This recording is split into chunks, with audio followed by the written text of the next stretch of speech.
एक समय की बात है, एक राजा था जिसका नाम था जयसिंह। जयसिंह न केवल अपनी बहादुरी के लिए बल्कि अपनी बुद्धिमत्ता और न्यायप्रियता के लिए भी प्रसिद्ध था। लेकिन उसकी रियासत में एक रहस्यमयी घटना घटने लगी। हर पूर्णिमा की रात राजमहल से बहुमूल्य खजाने गायब होने लगे।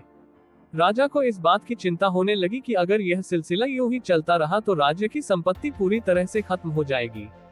उसने अपने सबसे भरोसेमंद मंत्रियों और गुप्तचरों को बुलाया, लेकिन कोई भी इस रहस्य को सुलझा नहीं पाया।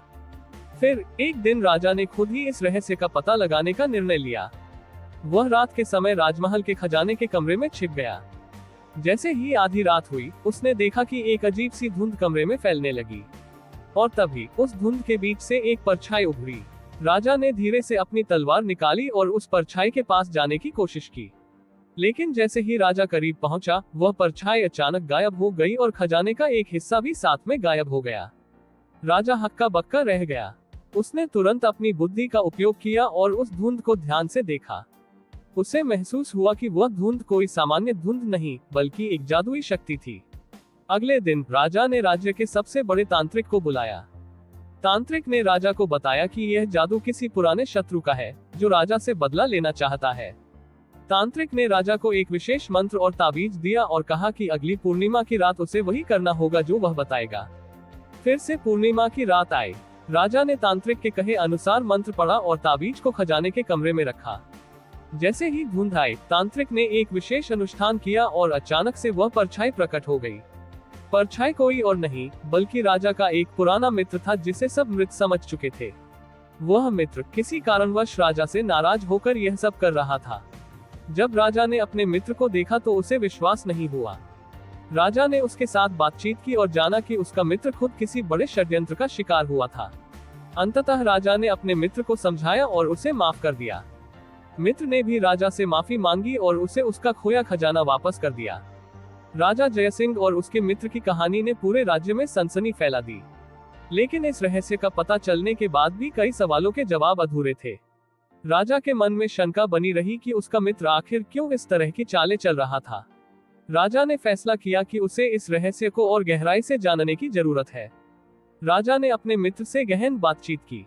उसके मित्र ने बताया कि वह एक बार एक अजीबोगरीब गुफा में गया था, जहां उसे एक तांत्रिक मिला था। उस तांत्रिक ने उसे विश्वास दिलाया था कि राजा जयसिंह उसके सबसे बड़े दुश्मन है और वही उसकी सारी परेशानियों का कारण है। तांत्रिक ने उसे एक जादुई शक्ति दी थी जिससे वह धुंध का रूप लेकर खजाने में से वस्तुएं चुराने में सक्षम हो गया था। राजा ने इस बात को सुनकर गहरी सांस ली और अपने गुप्तचरों को आदेश दिया कि वे उस तांत्रिक का पता लगाएं। गुप्तचरों ने कई दिनों तक जंगलों और गुफाओं में खोज की, लेकिन तांत्रिक का कोई निशान नहीं मिला। एक दिन राजा के पास एक अनजान साधु आया। साधु ने राजा को बताया कि उस तांत्रिक का असली मकसद न सिर्फ राजा को कमजोर करना था, बल्कि पूरे राज्य पर कब्जा करना था। साधु ने बताया कि वह तांत्रिक अब भी राज्य के किसी कोने में छिपा हुआ है और वह फिर से हमला करने की योजना बना रहा है। राजा ने तुरंत अपनी सेना को तैयार करने का आदेश दिया और राज्य में सतर्कता बढ़ा दी।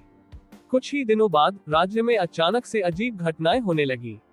लोगों के घरों में अजीब धुंध फैलने लगी और लोगों का सामान गायब होने लगा। राजा ने समझ लिया कि यह वही तांत्रिक का काम है। उसने तुरंत अपने मंत्रियों और सेनापतियों को बुलाया और तांत्रिक को पकड़ने की योजना बनाई। उन्होंने तय किया कि इस बार वे तांत्रिक को उसके ही जाल में फंसाएंगे। राजा ने एक नकली खजाना तैयार कराया और उसे राज्य के बाहरी हिस्से में एक प्राचीन मंदिर में रखा। उन्होंने जानबूझकर यह खबर फैलाई कि वह खजाना राज्य का सबसे कीमती खजाना है और उसे कोई भी प्राप्त कर सकता है। तांत्रिक ने जब ये सुना तो वह लालच में आ गया। एक रात उसने उस खजाने को चुराने की योजना बनाई, लेकिन जैसे ही वह मंदिर में पहुंचा, राजा और उसकी सेना ने उसे घेर लिया। तांत्रिक ने अपनी जादुई शक्तियों का उपयोग करके भागने की कोशिश की, लेकिन राजा जयसिंह की योजना इतनी कुशल थी कि तांत्रिक को कोई रास्ता नहीं मिला। अंततः तांत्रिक को पकड़ लिया गया और उसके सारे जादुई उपकरणों को नष्ट कर दिया गया। राजा जयसिंह ने उस तांत्रिक को दंड दिया और उसे जीवन भर के लिए कारागार में बंद कर दिया। राज्य में फिर से शांति लौट आई। इस पूरी घटना में राजा ने ये सीखा कि कभी कभी दुश्मन अंदर से ही होता है और उसे पहचानने के लिए हमें सतर्क रहना चाहिए। राजा जयसिंह ने अपने राज्य में न्याय और सुरक्षा को और भी मजबूत किया, ताकि कोई भी दुश्मन कभी भी राज्य को नुकसान न पहुंचा सके। कहानी का अंत इस बात पर हुआ कि एक सच्चा राजा वही होता है जो अपने राज्य और अपने लोगों की सुरक्षा के लिए हर संभव प्रयास करे, चाहे वह कितना भी मुश्किल क्यों न हो।